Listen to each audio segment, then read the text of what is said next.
3, 2, 1। कपड़े धोने वाली बहू। शादी के पहले से ही विभा को कपड़े धोने का बड़ा शौक था।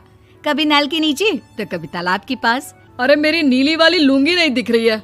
विभा की अम्मा, कहाँ रखी है लुंगी? अरे वो तो विभा ने परसों ही धोकर रखी थी आपकी अलमारी में, देखो वहीं होगी। वो ना मैंने आज धो दी, मुझे लगा कि गंदी हो गई होगी। अरे कैसे गंदी हो गई थी? उसे तो मैंने पहना भी नहीं। हे भगवान, इस लड़की के कपड़े धोने की आदत से परेशान हो गया हूँ मैं। जितना तो घर में राशन नहीं आता, उससे कहीं ज्यादा डिटर्जेंट पाउडर का खर्चा है। इसकी शादी करवा दो, शादी जाए अपने घर में ही करे काम, फिर चाहे घर के कपड़े धोने हो या पूरे गांव के। हाँ ठीक बोल रही हूँ, देखता हूँ मैं कोई लड़का। वो दिन भी आ जाता है जब विभा को देखने लड़के वाले आ जाते हैं। लड़की मुझे अच्छी लगी। होने वाली सास कहती है, बेटी अगर कुछ पूछना है तो पूछ लो। वैसे तो हमारी लड़की बहुत ही शर्मीली है, जो बोल दो वो मान लेती है, इसे क्या पूछना होगा। अरे कैसी बात कर रही हो माँ, मुझे इन लोगों के घर रहना है, सवाल तो कई है। हाँ हाँ बेटा, पूछ लो ना, क्या पूछना है। आप लोगों के घर कपड़े कौन धोता है? सास का मुंह बन जाता है। देखो, अगर तुम ये कहना चाहती हो कि तुम्हें कपड़े धोने नहीं आते तो सुन लो, कपड़े मैं ही धोती हूँ, लेकिन तुम्हारे आ जाने के बाद मैं रुमाल तक नहीं धोऊंगी। अरे चुप रहना भाग्यवान, बहू बेचारी घर आई नहीं, उसे डराना शुरू कर दिया। वो क्या है ना बिटिया, अभी तक तो ये कल्लू की माँ ही धोती थी, लेकिन अब तुम्हारे पापा तो दहेज में वॉशिंग मशीन देंगे ही। तभी विभा की माँ बोल पड़ती है, सवाल भी पूछा तो क्या। वैसे भाई साहब, मशीन की तो फिर भी कपड़े धोने की कैपेसिटी होती है। मतलब जो बिटिया दे रहे हैं ना विभा, इसे कपड़े धोने का बहुत शौक है। ये आप लोगों के क्या, आस पड़ोस गांव मोहल्ले सबके कपड़े धो दे और उफ तक ना करे। बाहर देखा नहीं आपने कितने कपड़े सूख रहे हैं, सब हमारी बिटिया ने ही तो धोए हैं। बस भी करो ना माँ, शर्म आ रही इतनी तारीफ सुनकर। और तो और एक दाग निकाल कर दिखाओ तो मान जाऊं। हाँ अच्छा, माफ करना बेटा, मैंने गलत समझा।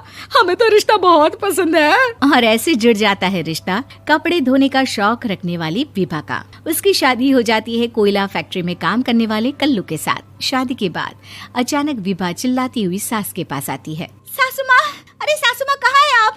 ये तो धोखा है, धोखा दिया आप लोगों ने मुझे। इसे ससुर के चक्कर के बारे में पता चल गया। अरे तो उसमें तुझे क्यों धोखा मिला है? अरे नल में पानी नहीं आता, कपड़े कैसे कब धुलेंगे? अच्छा, तू पानी नहीं आ रहा उसकी बात कर रही है। तो आपने क्या सोचा? कुछ नहीं। अच्छा, तेरी माँ ने कहा था कि कपड़े धोने का शौक है तुझे, याद आया मुझे। शौक बोलकर कपड़े धोने वाले मेरे जुनून को कम ना आके सासू माँ, कपड़ा धोना मेरा गुरूर है। तभी पति भी वहाँ आ जाता है। अभी मैंने इसे सनी देओल की फिल्म दिखाई है, उसी के डायलॉग मार रही है माँ। अच्छा सुन, साफ साफ बता रही हूँ, पानी सुबह 4 से 6 और शाम को 10 से 12 आता है, समझी?